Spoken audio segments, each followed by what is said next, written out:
أعوذ بالله من الشيطان الرجيم. بسم الله الرحمن الرحيم.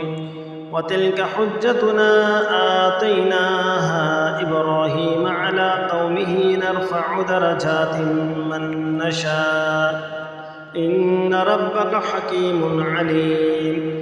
ووهبنا له إسحاق ويعقوب كلا هدينا ونوحا هدينا من قبل ومن ذريته داود وسليمان وأيوب ويوسف وموسى وهارون وكذلك نجزي المحسنين وزكريا ويحيى وعيسى وإلياس كل من الصالحين وإسماعيل واليسع ويونس ولوطا وكلا فضلنا على العالمين ومن آبائهم وذرياتهم وإخوانهم واجتبيناهم وهديناهم إلى صراط مستقيم.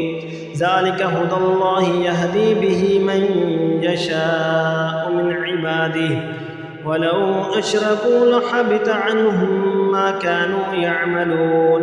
أولئك الذين آتيناهم الكتاب والحكم والنبوة فإن يكفر بها هؤلاء فقد وكلنا بها قوما ليسوا بها بكافرين. أولئك الذين هدى الله فبهداه مقتده. قل لا أسألكم عليه أجرا إن هو إلا ذكرى للعالمين.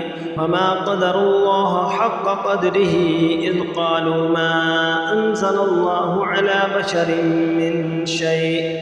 قل من أنزل الكتاب الذي جاء به موسى نورا وهدى للناس تجعلونه قراطيس تبدونها وتخفون كثيرا وعلمتم ما لم تعلموا أنتم ولا آباؤكم قل الله ثم ذرهم في خوضهم يلعبون. وهذا كتاب أنزلناه مبارك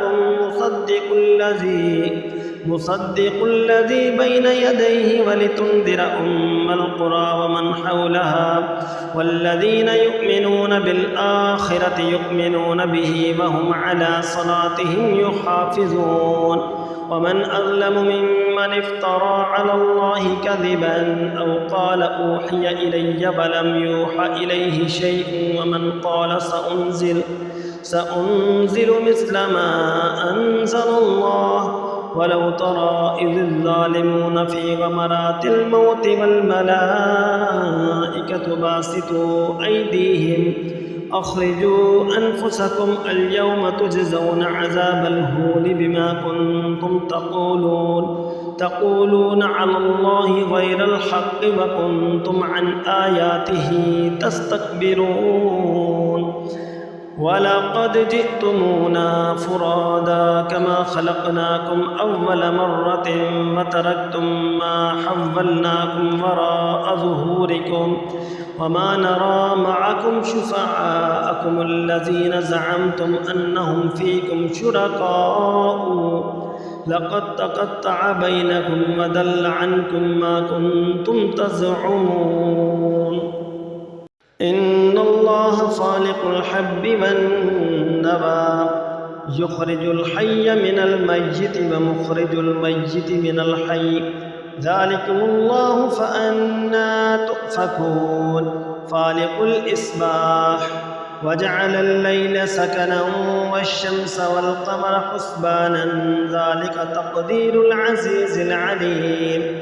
وهو الذي جعل لكم النجوم لتهتدوا بها في ظلمات البر والبحر قد فصلنا الآيات لقوم يعلمون.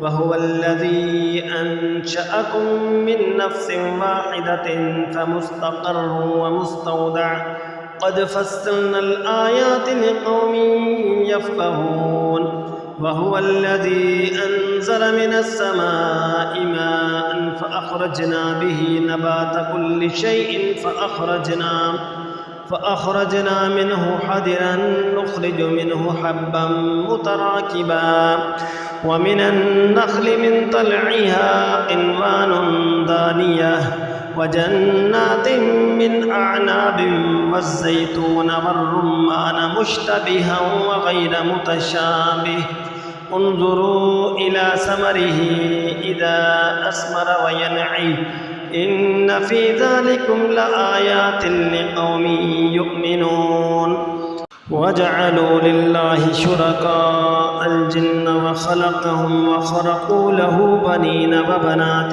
بغير علم سبحانه وتعالى عما يصفون